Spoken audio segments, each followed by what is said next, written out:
Ladies and gentlemen, this is your captain speaking, ready to make you an offer you can't refuse, because this week I'm looking at Mafia Definitive Edition, the action-adventure game developed by Hangar 13 and released in September of 2020 by 2K Games. Hello again, 2K. Mafia Definitive Edition is a remake of the 2002 game of the same name. Not to be confused with a remaster, this game was almost entirely remade from the ground up, only keeping the characters, story arcs, and certain missions and general setting the same. The game was released as part of the Mafia trilogy, and you know what that means, so let's do a Virtue's Last Reward brain blast to the past of the 1930s and give it everything we've got!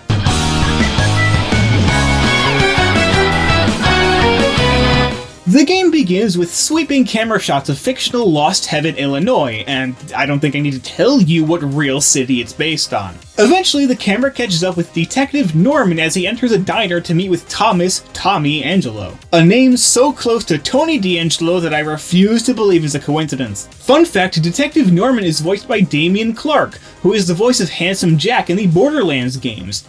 I have never played those games, so I have no idea who that is, but I've heard the name, so I'm guessing he's important. Anyway, ex-mafioso Tommy offers to give up information on the murder of Don Marco Morello in exchange for protection for his wife and daughter. Detective Norman pieces together that Tommy's on the run from someone powerful and agrees to grant him and his family the protection if he shares everything he went through during his time in the mob, which brings us back to the year 1930. Tommy is a lowly cab driver at the end of his shift when he is held up by Paulie Lombardo and Sam Trapani, two members of the Salieri crime family who demand he drive them away from their pursuers and back to their turf in Little Italy. And oh boy, these driving controls take some getting used to. Despite basically being if Grand Theft Auto was made by Martin Scorsese, the driving is a lot more realistic to what I imagine it was like at the time, so the cars move and accelerate slower, turn wider, and feel like you're transporting a refrigerator on wheels of cheese, but that doesn't stop Tommy from completing his forced assignment.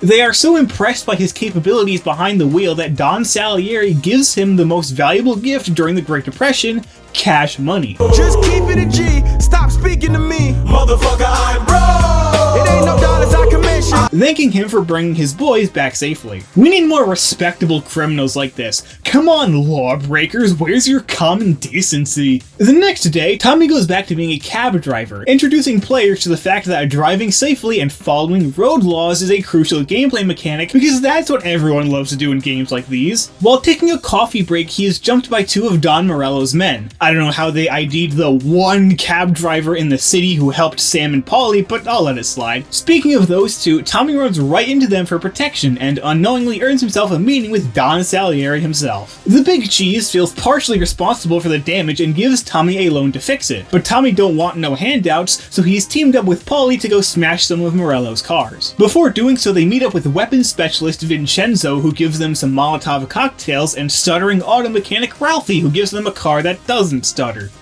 What else did you expect? They smash up the cars, which leads them to Morello's men and this game's trash combat system that basically boils down to mashing the counter button until it works and then mashing the attack buttons until you win.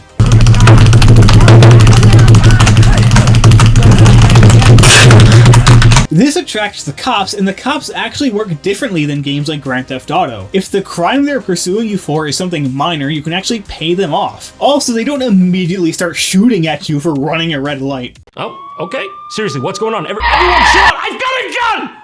For completing this mission, Tommy is granted a seat at the table, hey! And in order to keep that seat, he has to follow a few simple rules. Don't say sorry. Wait, you know what?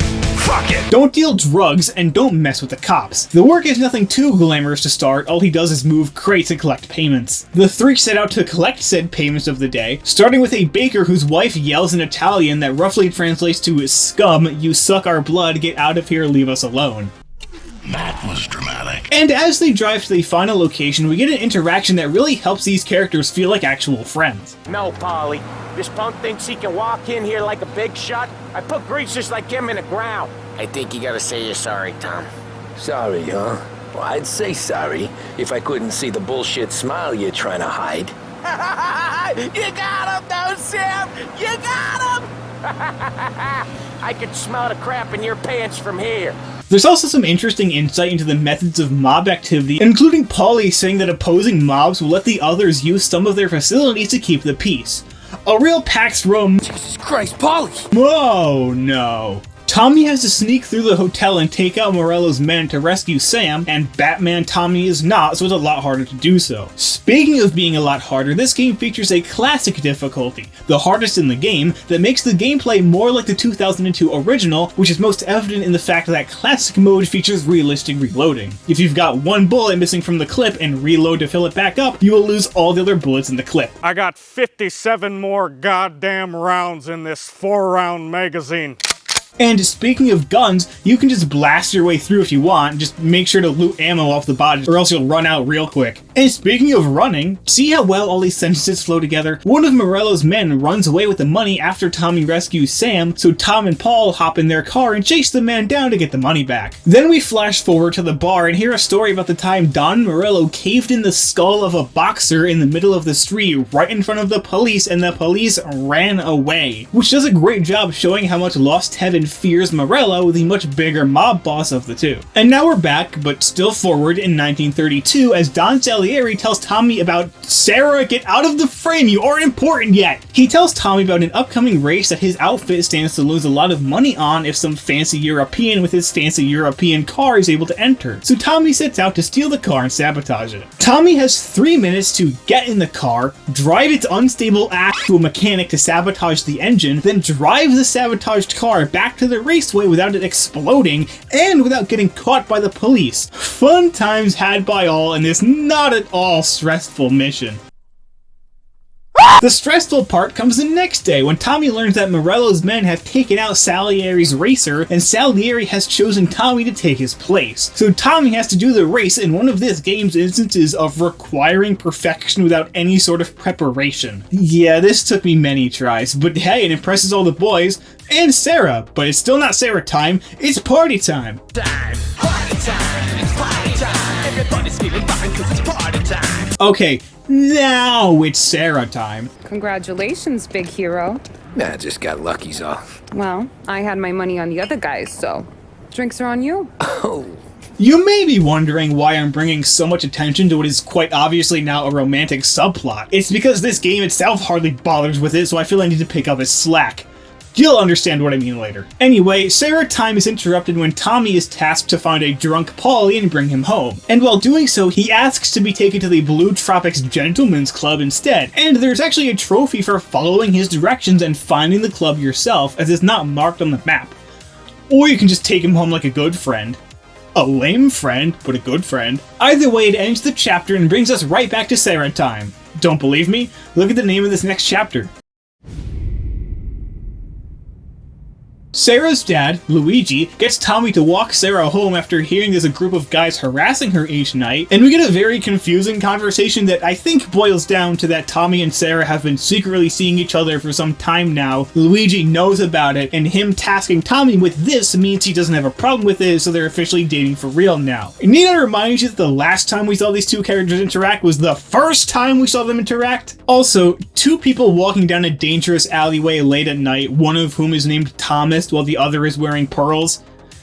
Look, I'm not saying they're the Waynes, all I'm saying is that one of them will get shot before the credits roll. They come across the harassers and Tommy gives them a lesson in getting your ass kicked 101, but gets his arm cut in the process. So Sarah brings him up to get it stitched, and then they sleep together. Not like that, they literally just sleep on the same couch. Think their relationship is progressing a bit too quickly? Well... Salieri is none too pleased that a group of scoundrels are messing with his goddaughter, so he sends Paulie and Tommy to kill them, leading to a very explosive gunfight in the rain. For those wondering, the gunfights are very similar to the ones from the first 3 Uncharted games. 2 of them getting away in a car, but a quick chase ends with them crashing and one getting capped in the head. Paulie's out of bullets, so he can't cap the other one, but he looks dead enough, right? Nope. Yeah, of course not. A couple weeks later, Salieri reveals that he survived, and even worse, the one that Paulie shot was the son of city councilor Roberto Galati, who is already in Morello's pocket and now set on destroying the Salieri crime family. How come every mob story has that one event that spirals into like 5 negative events? The first step in salvaging this is killing the guy who survived the crash, who will be attending Galati's son's funeral. So Sam is set to attend the funeral and kill him, while Tommy is told to head to the nearby brothel and kill one of the workers, leaking information to Morello along with blowing up the place, putting a dent in Morello's operations after he stole the business from Salieri, and causing a distraction to allow Sam to get his mark. Things get a bit more complicated when driving Sam to the church as he asks Tommy to spare the woman and make her disappear instead of killing her, and Tommy agrees before heading off to the Corleone Hotel. Subtle that. Tommy finds the girl and gets her to leave before shit hits the fan, leading to a gunfight from the bottom of the hotel all the way to the manager's office on the top, and the fun doesn't stop there as the police arrive and chase Tommy along the rooftops after escaping the bomb blast. Luckily, there's an easy rooftop path right to the church where Tommy accidentally crashes a funeral, leading to another gunfight. Oh god, I'm getting Uncharted flashbacks. Sam comes in clutch at the end and the two escape from the cops in a hearse, and by one big takeaway from this is that hearses looked a lot cooler back in the day. Back with Detective Norman, Tommy explains that Morello slowly began moving in on Salieri's operations during the 8 months they had to lay low following the church shootout, and then start talking about Frank Coletti, the Don's consigliere, who tells Tommy, now in 1933, the story of the time he broke the Don's nose after he tried to drown Frank's dog for losing a race, and then tasks Tommy with joining Paulie and Sam on an alcohol run out in the country to make sure nothing goes wrong. And you know exactly what that means. I have a bad feeling about this. They are ambushed by cops in Morello's pocket shortly after arriving at the farm and finding the Canadian crew transporting the alcohol all dead. There's a very extended and wild gunfight through the farm until they find an injured Sam. Then Tommy has to defend Sam until Paulie arrives with a truck. Then Tommy has to shoot out of the truck's bed at the armored cars following them. Then shoot more attackers when the truck gets stuck. Then throw Molotovs to finally put an end to the fight and allow them to bring Sam to a doctor's house. Now that's a lot of damage! Since Tommy is a human being, the night's events weigh heavy on him, so he returns to Sarah's apartment to give the greatest marriage proposal of all time.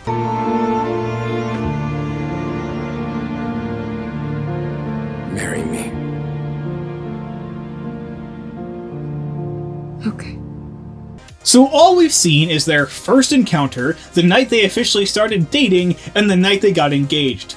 Compelling subplot. Now to something actually compelling. Tommy meets with Salieri in a park to learn that there's a mole in the family. None other than Frank himself, Salieri's closest friend for 50 years. He stole all the account books and can destroy the whole family if he hands them over to the feds, so Tommy has to track him down and kill him. Tommy finds out that this is all a part of a plan Counselor Galati brokered between Morello and the FBI, and tails Frank's escort to an airport, where you can entirely avoid all of the enemies and confront Frank in the hangar. He tells Tommy that Morello doesn't have the books yet and gives him the key to the safe they're being kept in a bank. Tommy can't bring himself to kill Frank after Frank says he just wanted a way out as he was tired of waiting for Salieri to kill him like he eventually killed the dog. So Frank and his family get to leave while Tommy heads to the bank and retrieves the books. We then see Frank's funeral because they think he's dead, which is the setting of the first in-person interaction between Salieri and Morello in this game. Fun fact, this chapter is called Omerta, which is a Mafia code of silence when you promise to never give evidence to the authorities. With the mole dug up, it's time to refocus on Morello and Galati. The next step is stealing evidence against the family out of a dirty prosecutor's safe, which Tommy has to do with help from an Italian safecracker named Salvatore, who doesn't speak a bit of English. Because it's not like communication is important when breaking into a rich man's house and trying to steal something from a safe undetected. Cura!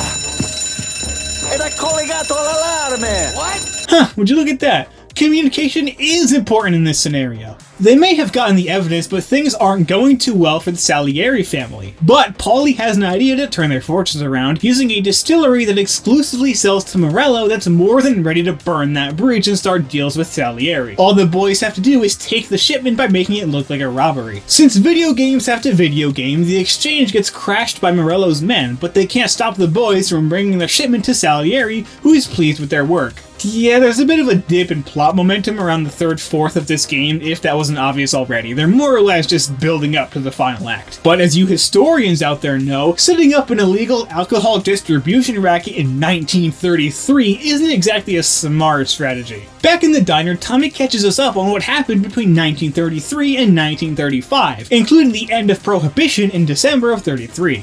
But Salieri took the money from those rackets and invested it in new legal ones like construction and clubs, including one Sam gets to run himself. Anything and everything but drugs. That rule still remains. Also, Tommy has a daughter now. We won't see her for like about 20 years. Now it's time for things to heat up, as Tommy says Morello's discovery that Salieri was building his own bench of judges and jurors was the tipping point that led to the thing everyone's been waiting for, all-out gang warfare. It starts one day in 1935 when Salieri and Tommy are eating lunch and a gang of Morello's men start shooting the place up. Tommy takes care of them and Salieri realizes his personal driver Carlo set him up, which explains why he called out sick and Tommy had to be the driver instead. They hunt Carlo down and Salieri smashes his fucking head in like a watermelon, sending the message to Morello that the war has begun. Salieri knows Morello has more connections and more money than him, so the first step is making his high-powered connections scared to keep backing him by taking out the right man. And that right man is none other than Counselor Galati. He is currently throwing a 50th birthday shindig on his boat, and it's up to Tommy to board it and assassinate him. All he has to do is disguise himself as one of the crew, grab a hidden gun in the bathroom, and then watch the fireworks. Literally. The next step is taking out Morello's brother Sergio, who also happens to be Morello's top earner thanks to his control over unions and tax on any imports at the docks. The caveat this time is that he's basically that one girl from season 4 of The Flash. You know, that one that was kind of a good person and also kind of interesting, but then got fucking murdered and never mentioned again? Yeah, that one. Bottom line is, he's very lucky. Octagons! Plan A is to take him out Trudy Monk style, but they end up replicating those events more closely than they anticipated because it's actually his mistress that gets in the car, and Tommy just hangs up on his wife after she hears an explosion, like a good husband would. Plan B is to shoot him in the diner he's at, but Tommy isn't willing to let Paulie kill an innocent woman to do so, which gives Sergio just enough time to escape, though Tommy hops on a motorcycle and follows them to the docks, then pulls an epic Fast and Furious gamer move before shooting all the way through the harbor, cornering Sergio in a warehouse full of explosive barrels. And boom goes the dynamite. The war explodes along with it, with violence ramping up and Morello nowhere to be seen. That is, until he decides to host a gala with the city's creme de la creme, and as expected, Salieri makes a plan to kill him at it. A plan that is simply to shoot him amidst a crowd of people. Since you've been watching this video, you shouldn't be surprised that the plan doesn't work and they end up chasing him down to the airport, where we get another instance of this game requiring perfection without any practice, as Tommy has very limited time to shoot out Morello's airplane's engines. Seriously, you can hardly afford to miss any shots. Stress meter!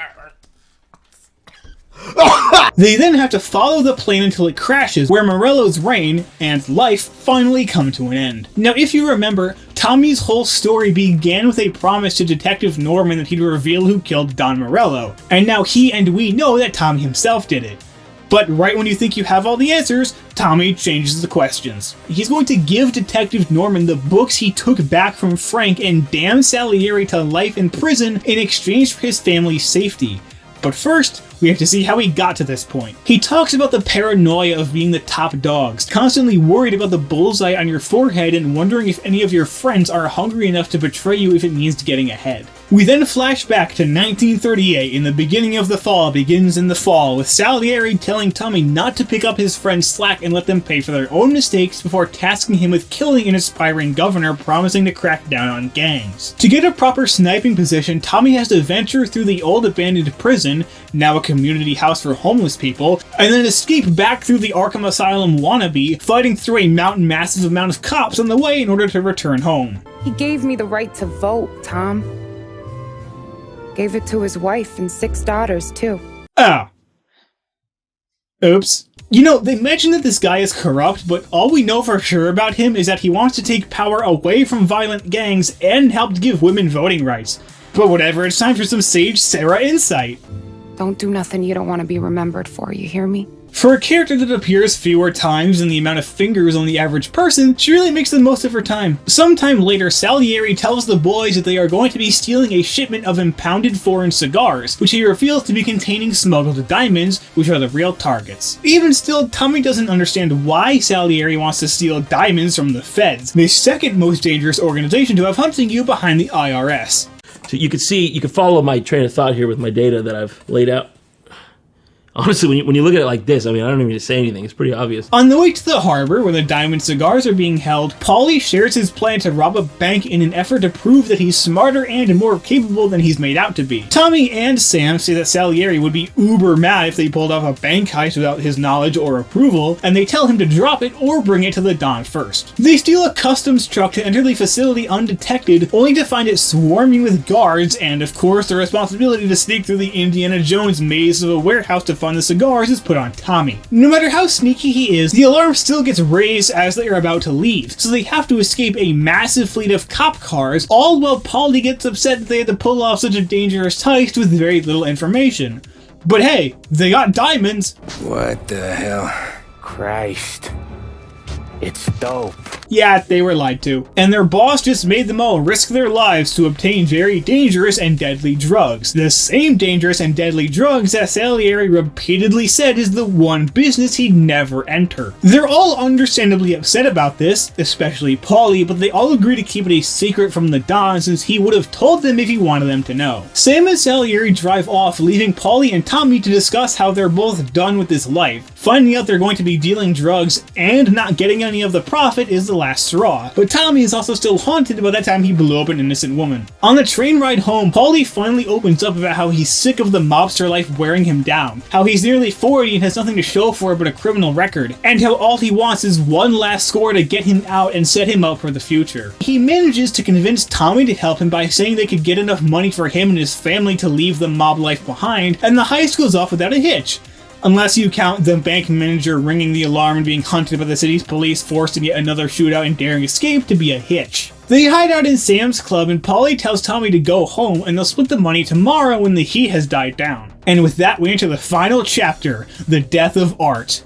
Art really hasn't been important at all in this story, so I don't know what that title has to do with anything, but oh god, Paulie's dead! While Tommy is looking around his apartment for the money, Sam calls Paulie's place and tells Tommy that Salieri found out about the bank job, thus explaining Paulie's fate. Sam agrees to give Tommy some money for him and his family to escape, and Tommy heads off to meet him in the city art gallery.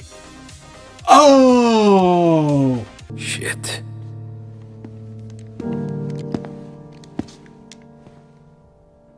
Hey, Tom. Sam. What the hell's going on?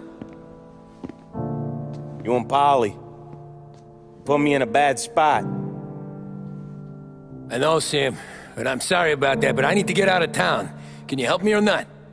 There you go again. Making me choose between my friends and the family. This is what you were looking for at Paulie's. Here's your cut. It's more than you deserve. Well, Tommy talked about his friends being hungry enough to stab him in the back, and one of his two friends just died, so this was kind of inevitable. But yeah, Sam killed Paulie and took the money to give to Salieri and to rise up the ranks. You did not have to do that. You knew you did not have to do that. How could you have done that? Can you live with yourself?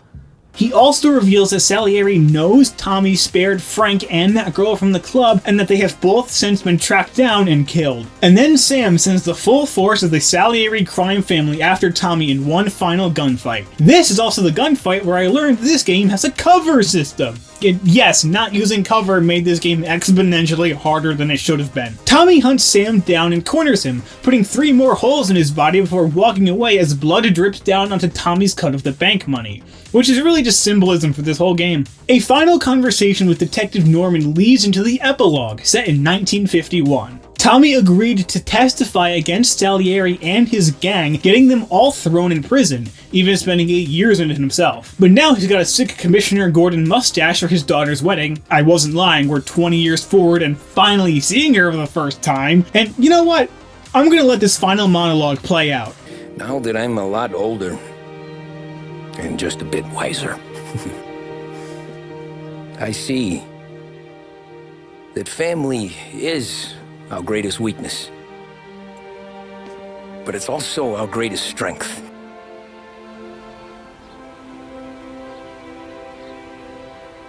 It gets us out of bed in the morning. It lets us chase our dreams, even when they're moving too fast to catch. That keeps us from falling over. When we're too tired to take another step. Mr. Angelo.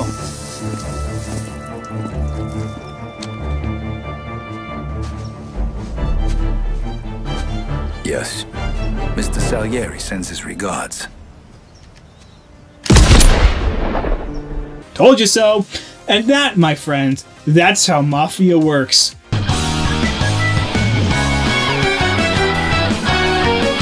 When I first started this game, I was expecting Depression-era Grand Theft Auto, which is the case in a way, but it's also much more than that.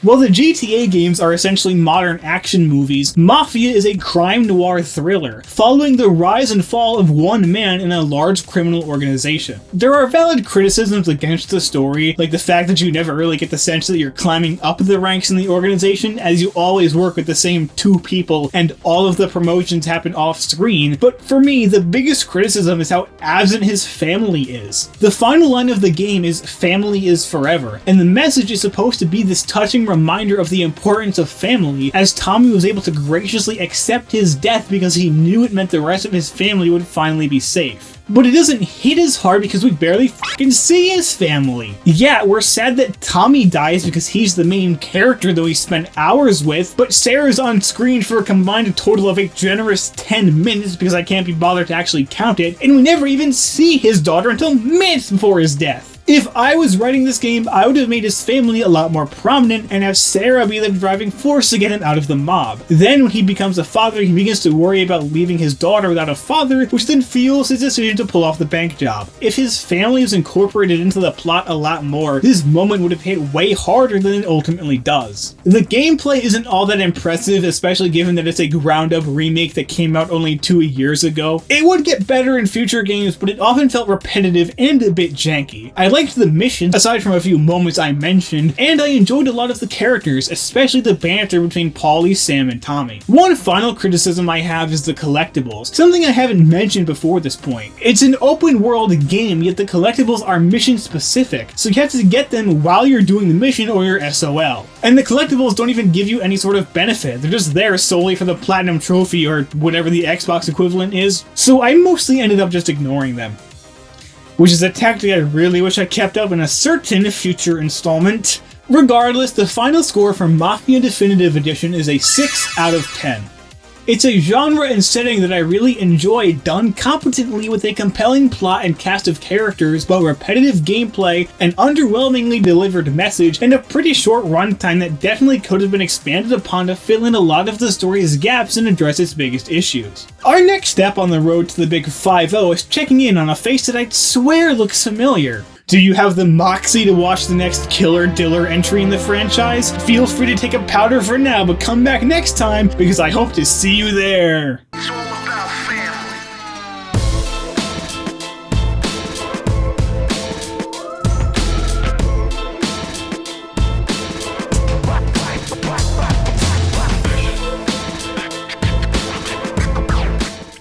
Man, 1940s slang is weird.